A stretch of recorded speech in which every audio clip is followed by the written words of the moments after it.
Rrëfimi i Sashës në Big Brother Kosova ishte një nga ato momente të heshtura që flasin më fort se çdo debat.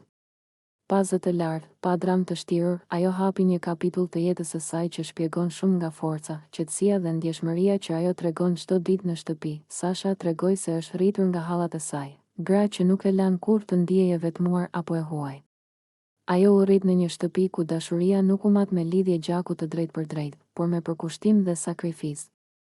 Hallat e saj nuk e ndan kurrë nga fëmijët e tyre, as në ushqim, as në vëmendje, as në dashuri. Ajo e theksoi me emocion se nuk u trajtua kurrë si fëmia tjetër. Çdo gjë që u bliej fëmijëve të hallave, i bliej edhe asaj. Çdo kujdes, çdo përqafim, çdo festë, ishte njësoj për të gjithë. Dhe kjo barazi, që për disa është gjë e vogël, për Sashën ishte themeli mbi të cilin u ndërtua ndjenja e saj e sigurisë dhe vlerësimit si njeri. Në fjalët e saj nuk kishte ankesa, por mirënjohje. Nuk kishte viktimizim, por respekt të thellë për gratë që zgjodhen të arrisin si fëmijën e tyre.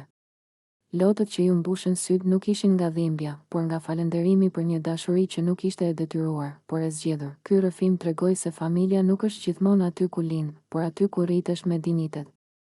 Sasha na kujtoi se ka prindër që nuk janë biologjik, por janë prindër në çdo kuptim të fjalës.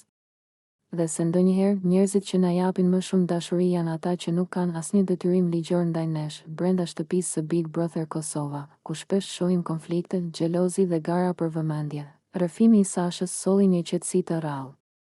Ishte një kujtesë se jo të gjitha historitë e vështira janë të mbushura me mungesë, disa janë të mbushura me njerëz që zëvendësojnë mungesën me dashuri. Publiku jashtë e pa një Sashë tjetër.